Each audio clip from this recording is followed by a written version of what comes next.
Okay, hi. So I'm going to be making a video in response to what's going on and share my side of the story with the Infernumasylum guy, Ian. Basically, at KatsuCon, I was with Ava Lee, my sister, and some of her other friends that she was meeting for the first time. I didn't know any of them. I didn't know Ian at all. I wasn't even following him. I had no conversations with him. And the first thing he started doing when we would have any interaction was him commentating on my body.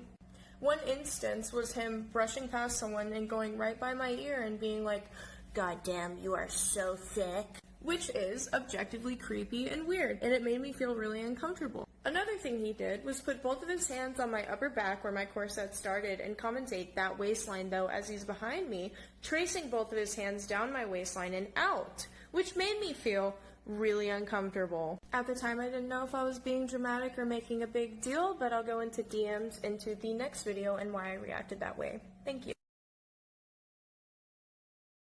you. I see you. We good. Okay. We good. I see. We see each other. We see each other.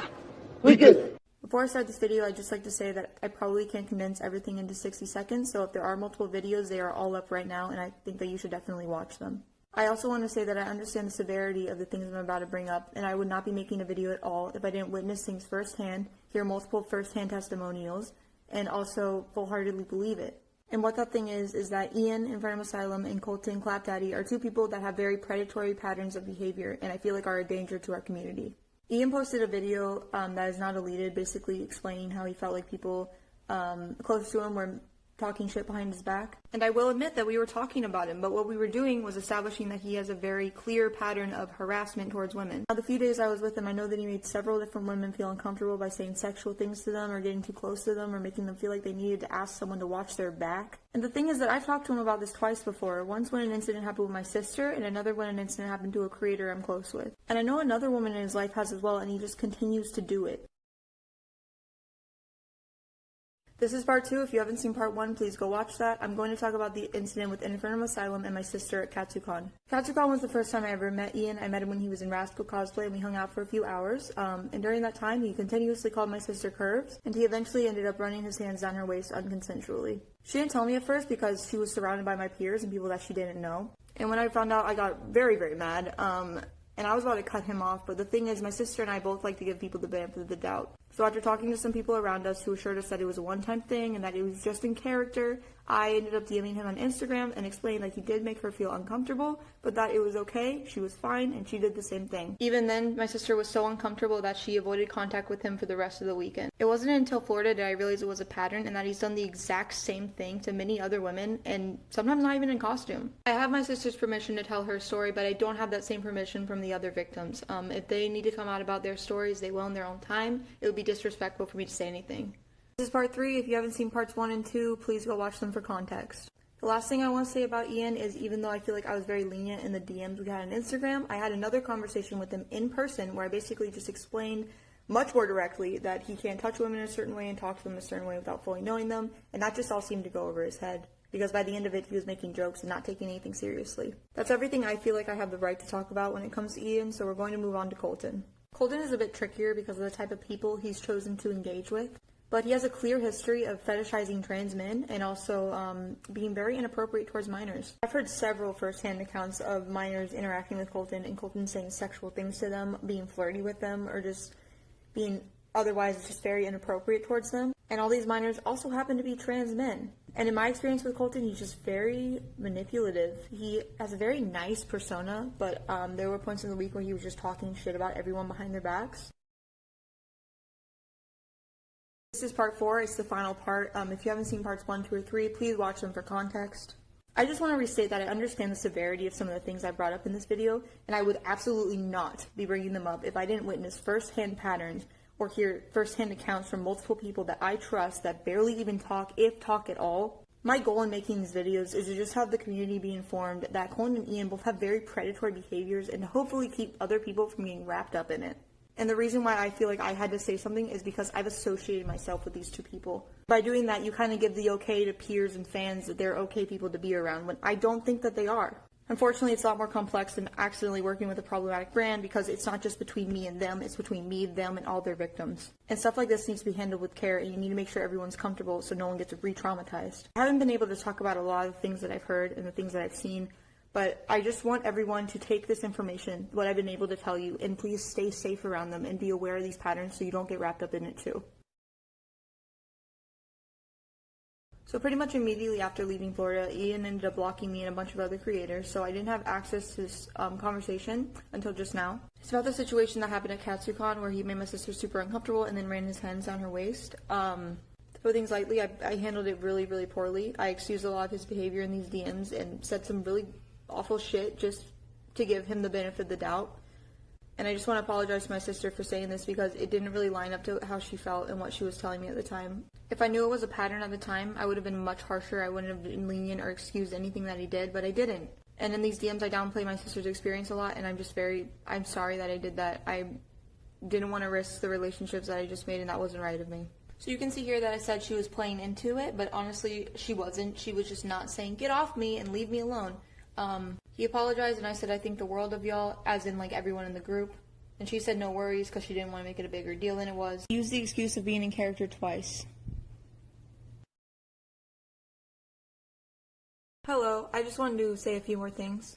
So Ian made a really good job in his video of making it look like the only situation that mattered is what happened between me and my sister. When in reality, that was just one example of his behavior. The main point in me making these videos is that I've heard and seen so many cases where Ian makes women feel extremely uncomfortable, or just straight up sexually, harasses them, that I felt like the community needed to know. If I felt like this was a situation I could just talk to him about and he would stop, I would, and I did. But he didn't stop. I talked to him twice about this and he continued to do it right in front of my face. So I felt the need to start telling the word because at this point it's not about whether or not he can make a good apology, it's about keeping people around him safe and informed. A similar thing goes for Colton. The type of people that Colton is targeting are an extremely, extremely vulnerable group of people. And once again, the amount of cases I've heard is huge. It's insane. And if he's been doing it for this long, he's not just going to stop doing it. So I once again felt like he needed to tell the community to keep people safe. And that's it. Because it's gotten to the point where private talks isn't going to cut it.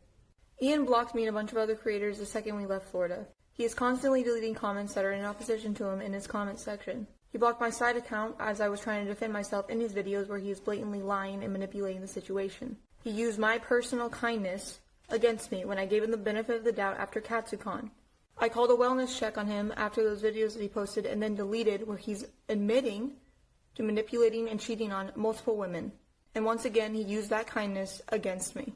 Lolly Tiger Pony has had several conversations with him in person about his behavior, and I have too, as well as at least one other person. He uses the exact same language in every single apology he's ever given, which is why he's so good at it. He knows exactly what to say to make people feel sympathetic towards him. And he hyperfixated on my sister's situation, so we wouldn't have to address the real issue, which is his predatory pattern of behavior. He's done the same exact thing to dozens of women. I can't speak for other victims, but if you just wait and keep your mind open, you'll see for yourself.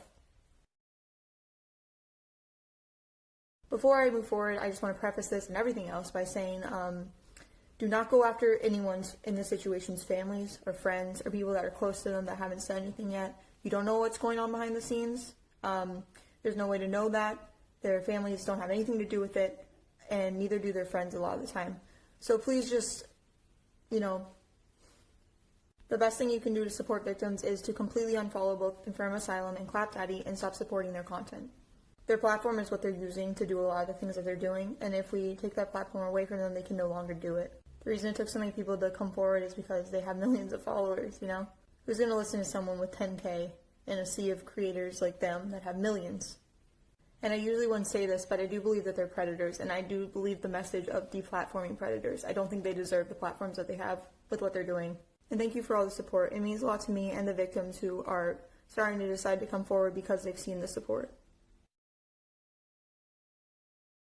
Before my next video, I just want to address one more thing. I see a lot of comments demanding physical proof, and in situations of sexual harassment and abuse, there usually isn't any physical proof. What kind of physical proof do you have if someone decides to whisper something really inappropriate in your ear or grope you? So many cases of sexual assault and abuse get thrown out because there isn't physical proof. But there is proof. They're called testimonials. It's when someone has a first-hand experience and comes forward and explains their story. And so far, there's already been a handful. and there's going to be more. And these people coming forward have no reason to lie. They don't know each other, and they describe physical details and personal details that line up with each other and with his pattern of behavior. And a lot of these stories are coming from people that know him in real life for long periods of time. That should be all the proof you need, but I still see comments victim blaming, calling people clout chasers. When I personally have talked to so many girls and had very hard times deciding whether or not to come forward, and it's absolutely heartbreaking to see that. I'm linking an article in my bio that's very factual. Please go look at it. If you're still on the fence about Ian, or if you're still fully supporting him, I am literally begging you to go to Instagram and watch my story and watch the IG story that I just posted. I am literally begging you, because I can't imagine someone watching the things in my story and watching the videos, first-hand testimonials of sexual assault and worse, and still wanting to support him. Just please go hear it from the girls' own mouths, and please try to keep your mind open. You do not know him. He's a very good manipulator, okay? It's like, that's the most glaring thing out of all of this, is that his manipulation tactics are A+. But please go watch them and then decide how you feel. And if you decide that you still want to support him, unfollow me. I haven't said that until now, but if you see those videos and you decide you still support him, unfollow me. I do not want you on this page. Another accusation made against me is that I flirt with minors. No, I do not flirt with minors. No, I do not flirt with minors. I am 16 and I am a trans guy. I am 16. I've only complimented them. Yes, I compliment people. Let's see your idea of compliments. I can't go to sleep yet. I'm not even tired. You are so hot, baby. No, you. No, you are. I would like to strongly disagree. No, because you are turning me again and you are hot. And then the child sends a photo and the adult replies, baby, you are so hot. No. Yes, I am so turned and my issue is happening. I think somebody just said this was theirs the other day. Since I'm short, I'll bite your ankles. Whoa, some people like that. Whoa, never mind. Hee, I'll fight. Do it. I'll win. You're a small boy. I'll just hold you. Nothing you can do about it. Let me make one thing entirely clear, okay? I see a lot of you guys mixing up stories between Colton and I's accusations, alright? I didn't touch any minors. I didn't mingle with any minors. I didn't DM minors, okay? All of Now let's talk about Clapdaddie's part in all this, which is this guy. You probably know him as the fake gangster. And just a little FYI, anybody that calls themselves daddy or alpha is neither of those things. What he's been accused of, there's absolutely no evidence for. There's just people telling their sides to a story. He apologized and admitted that he talks to several underage children, though. And so when you're willing to admit you've talked to underage children and there's the potential of screenshots and recordings of stuff you've done, you put yourself in a really bad position. I'm not going to blanket statement accuse Pascal, Ian, the other guy of doing stuff. All I can go off is what they've admitted to and apologized for. And so I'm not going to say some of the terrible things that people are trying to say about Clapdaddie, the dumbest name on the planet, by the way. So he admitted to talking to children, and he was doing it through Discord. Under pressure, I'm smoking pressure. I'm a bad getter. If it's fuck me, then fuck you. It's for the better. In the basement. Before this happened, I was really worried I was going to ruin my reputation because I was a pretty unproblematic queen, as the kids say or whatever. And then I realized that the only people that would not like me after this are people that support rapists and pedophiles. And suddenly, I was okay with it. Say, oh my god, you're such a legend. You make me so wet with your reckless spending. You've gained my respect and you're oh so phony. Please, take me to your mansion and vote me. You're fucking delusional, so try your best to remember. You're not a pimp, you're a borderline sex offender. Now, these are all the accusations that I know of or have seen made against me because these were on Vegetarian Water's Instagram story or Ava Lee's Instagram story.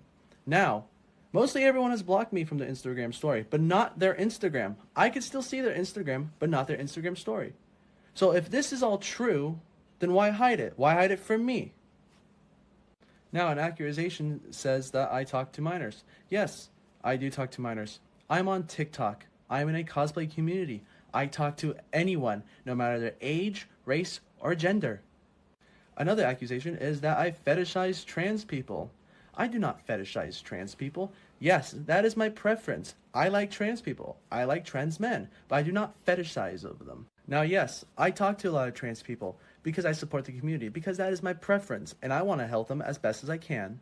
Order in the court. Who's next? Yo, they're making assumptions about me. Not you again, bro. They have proof. I was just complimenting them. By showing your dick through your pants, get out of my court, Colton. All right, who's next?